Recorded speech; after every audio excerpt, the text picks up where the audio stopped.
Ternyata selama ini Anies melakukan safari politik menggunakan uang yang berasal dari tindak pidana korupsi. Ancur mental Anies, serangan bertubi-tubi. Ketua Umum Pemuda Pancasila, Yapto Suryo Sumarno menginstruksikan kepada seluruh anggotanya untuk memilih Anies Baswedan.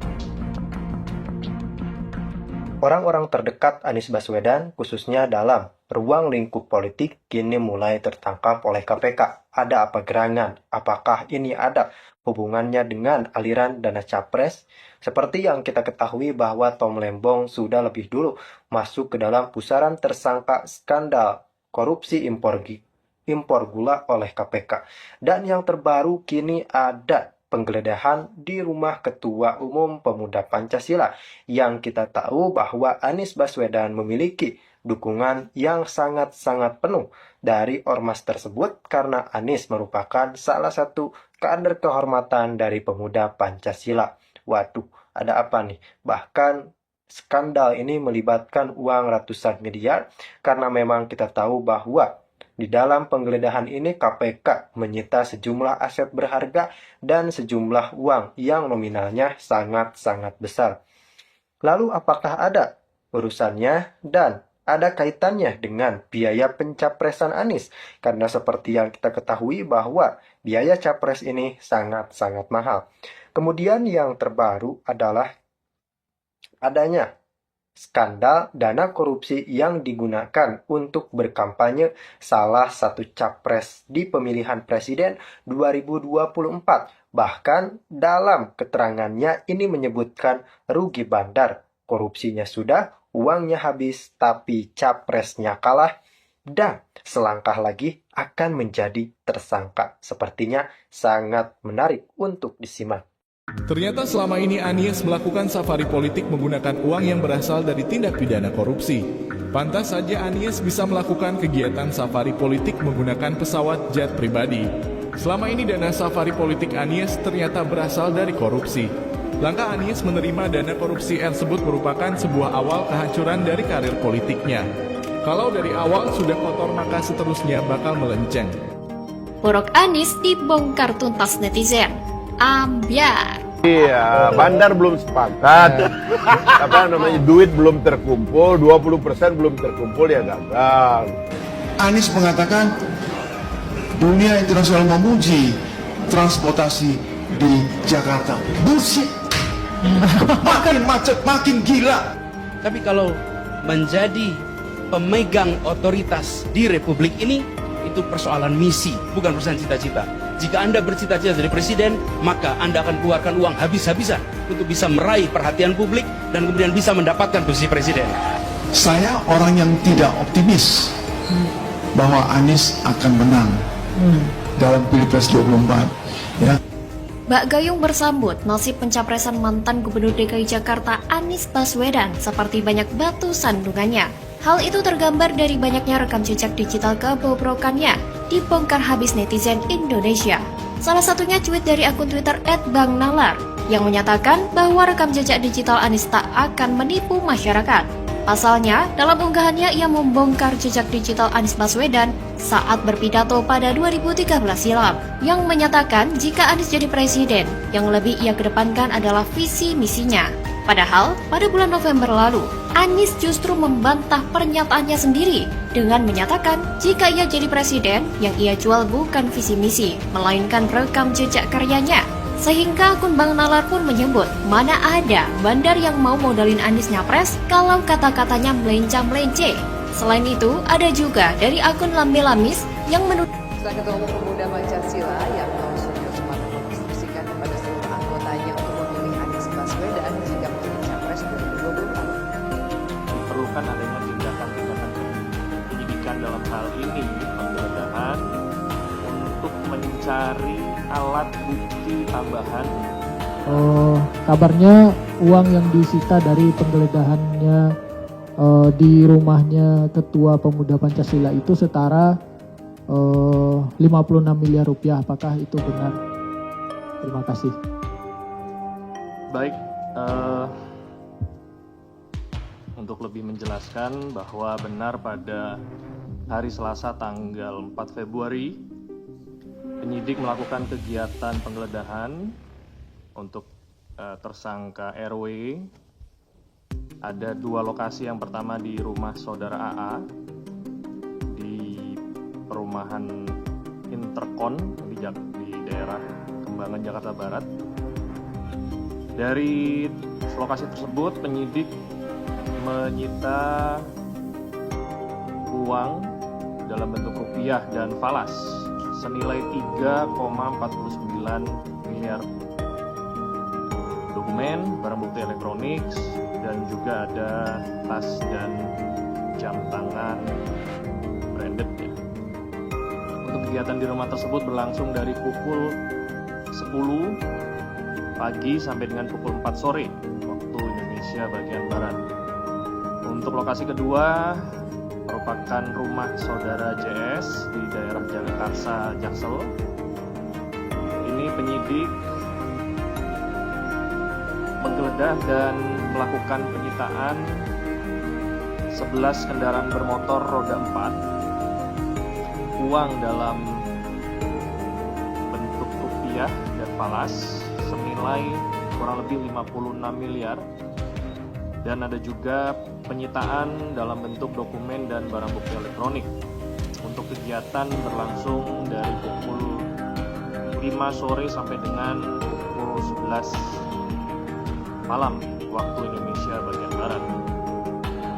Untuk pertanyaan kenapa rumah saudara A dan JS ini dilakukan penggeledahan, bahwa penyidik menilai diperlukan adanya tindakan-tindakan penyidikan dalam hal ini, penggeledahan, untuk mencari alat bukti tambahan dalam perkara tersebut. Selain alat bukti tambahan untuk pemenuhan unsur perkara yang sedang ditangani, penyidik juga melakukan tindakan tersebut dalam rangka aset recovery. Jadi aset recovery-nya dalam model seperti apa, secara detail saya belum bisa mengungkapkan karena ini masih tahapan penyidikan dan masih didalami. Untuk pertanyaan kapan dilakukan pemeriksaan, itu tentu merupakan kewenangan penyidik, bahwa seyogyanya alat bukti tersebut perlu dikonfirmasi, baik itu keterkaitan maupun hal-hal lain, kepada pihak-pihak yang mengetahui tentang alat bukti yang sudah dilakukan penyitaan. Jadi kita tunggu saja sama-sama bila memang ada panggilan untuk pemeriksaan. Yang lain? Ya. Gimana? Oke.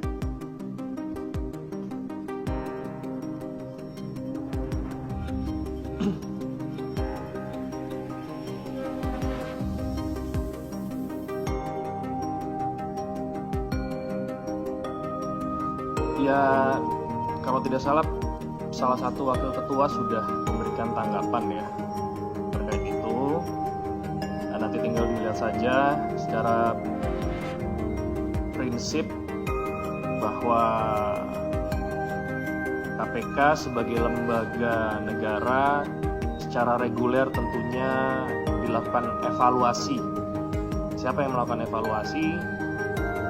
Mulai dari BPK, audit, dan ada juga dari Dewan Perwakilan Rakyat yang menjalankan fungsi pengawasan. Bahwa sampai dengan saat ini kami belum mendapatkan salinan dokumen tata tertib DPR secara utuh, dan bila nanti sudah didapatkan maka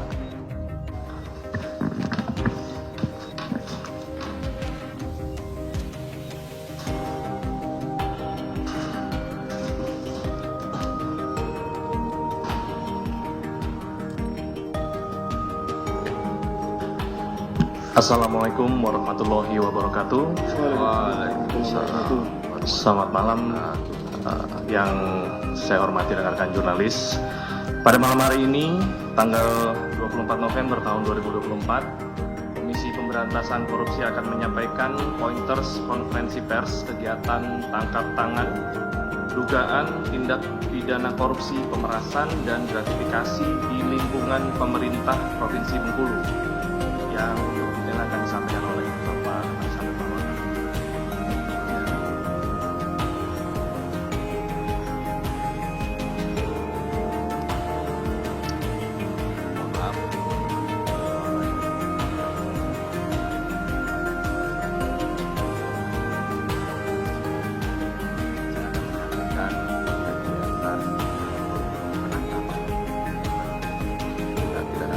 Korupsi yang terjadi di Provinsi Bengkulu. Perkara ini sudah dilakukan ekspos tadi sore ya, setelah para terduga pelaku datang ke KPK, dan dalam ekspos tersebut dihadiri oleh 3 pimpinan, saya, Pak Nawawi, dan Pak Tanak. Dan berdasarkan kecukupan alat bukti, kami sepakat untuk menaikkan perkara ini ke tahap penyidikan. Jadi Pak Tanak juga setuju, artinya beliau juga tidak keberatan dengan adanya kegiatan-kegiatan penangkapan seperti ini. Jadi jangan ditanyakan lagi besok kalau ada Pak Tanak itu kan. Nah, dari rangkaian penyelidikan, ini perkara ini dimulai penyelidikan dari bulan Mei, jadi sudah lama sebetulnya. Jadi proses penangkapan ini bukan tiba-tiba seketika ya, tetapi didahului dengan proses penyelidikan berdasarkan informasi yang diterima dari masyarakat atas adanya mobilisasi ya, terkait dengan akan ikut sertanya yang bersangkutan tersangka petahana gubernur untuk mengikuti pilkada nanti pada bulan November yang hari Rabu nanti akan dilakukan pencoblosan. Selanjutnya dari rangkaian penyelidikan dan berdasarkan keterangan pihak-pihak dan informasi, KPK mendapatkan informasi pada hari Jumat kemarin tanggal 22 November 2024 terdapat dugaan penerimaan sejumlah uang oleh saudara EF alias AC selaku ajudan Gubernur Bengkulu dan saudara IF selaku sekretaris provinsi daerah Bengkulu yang dimaksudkan untuk saudara RM selaku gubernur. Selanjutnya sebagai tindak lanjut atas laporan masyarakat tersebut, KPK bergerak menuju Bengkulu.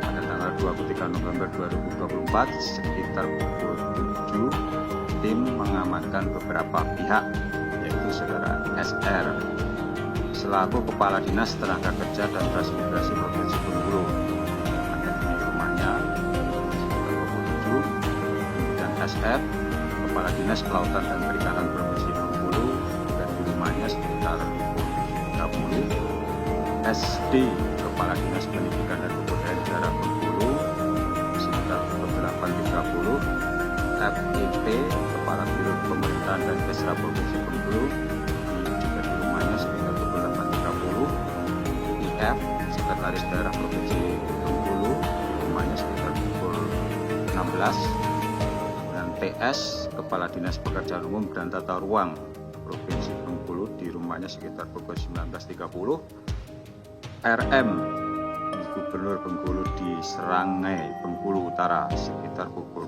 20.30, dan EF alias AC ajudan Gubernur Bengkulu di Bandara Fatmawati Bengkulu. Selain itu tim juga mengamankan sejumlah uang dan barang bukti di berbagai tempat, yaitu catatan penerimaan dan penyaluran uang sejumlah 32,5 juta rupiah, 32.550.000 rupiah pada mobil SD. Kemudian catatan penerimaan dan penyaluran uang tunai sejumlah 120 juta rupiah pada rumah saudara FEP. Kemudian uang tunai sejumlah 370 juta pada mobil saudara RM, serta catatan penerimaan dan penyaluran uang tunai sejumlah total sekitar 6,5 miliar dalam mata uang rupiah, dolar Amerika dan dolar Singapura pada rumah dan mobil saudara IF. Sehingga total uang yang diamankan pada kegiatan penangkapan ini adalah sejumlah sekitar 7 miliar rupiah dalam mata uang rupiah, dolar Amerika, dan dolar Singapura. Adapun konstruksi perkaranya diduga telah terjadi tindak pidana dalam proses sebagai berikut. Pada bulan Juli tahun 2024, Saudara RM menyampaikan bahwa yang bersangkutan membutuhkan dukungan berupa dana dan penanggung jawab wilayah dalam rangka pemilihan gubernur Bengkulu pada pilkada serentak bulan November 2024. Selanjutnya pada sekitar bulan September sampai dengan Oktober 2024, Saudara IF mengumpulkan seluruh ketua OPD dan kepala biro di lingkup Pemda Provinsi Bengkulu dengan arahan untuk mendukung program Saudara RM yang mencalonkan diri kembali sebagai Gubernur Bengkulu. Saudara SF menyerahkan uang sejumlah 200 juta rupiah kepada Saudara RM melalui Saudara GP dengan maksud agar Saudara SF tidak dinonjolkan sebagai kepala dinas. Saudara TS mengumpulkan uang sejumlah 500 juta yang berasal dari potongan anggaran ATK alat tulis kantor, potongan SPPD surat perintah perjalanan dinas, dan potongan tunjangan pegawai. Terkait hal tersebut, Saudara RM pernah mengingatkan Saudara TS, apabila Saudara RM tidak terpilih lagi menjadi gubernur, maka Saudara TS akan diganti. Saudara SD mengumpulkan uang sejumlah 2,9 miliar. Saudara SD juga diminta Saudara RM untuk mencairkan honor PTT pegawai tidak tetap dan BTT guru tidak tetap seprovinsi Bengkulu sebelum tanggal 27 November tahun 2024. Jumlah honor per orang adalah 1 juta. Kemudian pada bulan Oktober 2024, Saudara FEP menyerahkan setoran donasi dari masing-masing satker di dalam tim pemenangan Kota Bengkulu kepada RM melalui EP sejumlah 1.405 juta rupiah. Kemudian selanjutnya para pihak tersebut dibawa ke Jakarta. Tadi sudah dibawa ke Jakarta dan kemudian dilanjutkan dengan pemeriksaan kepada para pelaku terduga korupsi. Atas fakta peristiwa tersebut, kemudian KPK telah menemukan adanya permulaan bukti yang cukup dan menaikkan perkara ini ke tahap penyidikan. KPK selanjutnya menetapkan 3 orang sebagai tersangka, yaitu RM, Gubernur Bengkulu, IF, Sekretaris Daerah Provinsi Bengkulu, dan EP atau AC, Ajudan Gubernur Bengkulu. Atas perbuatannya, para tersangka disangka telah melanggar ketentuan pada pasal 12E dan pasal 12 huruf B pasal pemerasan dan pasal 12B besar gratifikasi Undang-Undang Nomor 31 Tahun 99 sebagai telah dirubah dan Undang-Undang Nomor 20 Tahun 2001 KUHP. KPK selanjutnya akan melakukan penahanan kepada para tersangka untuk 20 hari pertama terhitung mulai hari ini tanggal 24 November tahun 2024 sampai dengan tanggal 13 Desember tahun 2024. Penahanan dilakukan di rutan cabang KPK. Sekian saya sampaikan. Terima kasih Pak Alex. Rekan-rekan dipersilakan bagi yang ingin bertanya seputar perkara yang tadi sudah dibacakan ya, tidak keluar dari perkara yang saat ini sedang ditangani oleh KPK. Silakan. Oh iya.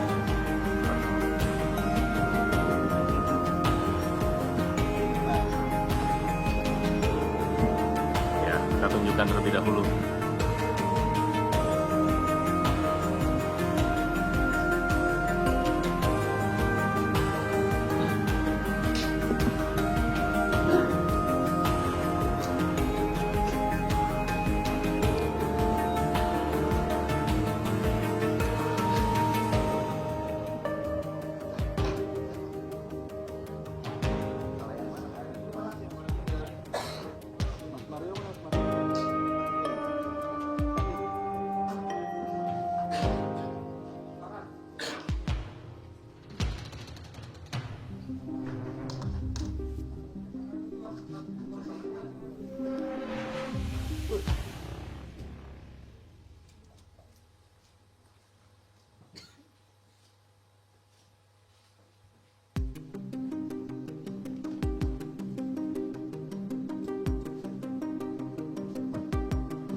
Cukup ya?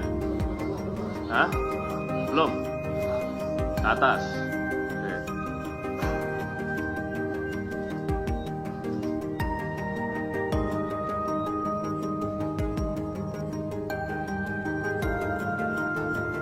Oke. Oke, terima kasih.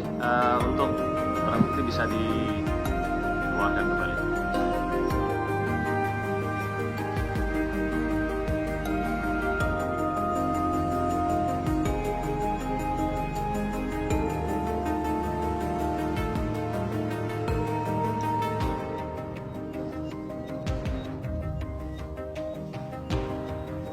Yang bawah bagian atas lah.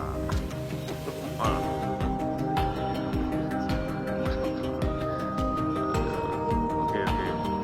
Ya silakan diangkut kembali buktinya.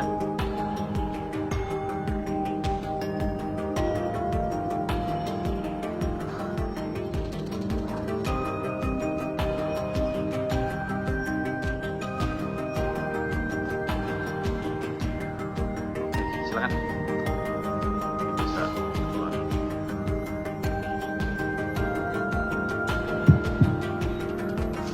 Baik teman-teman, kita lanjutkan untuk sesi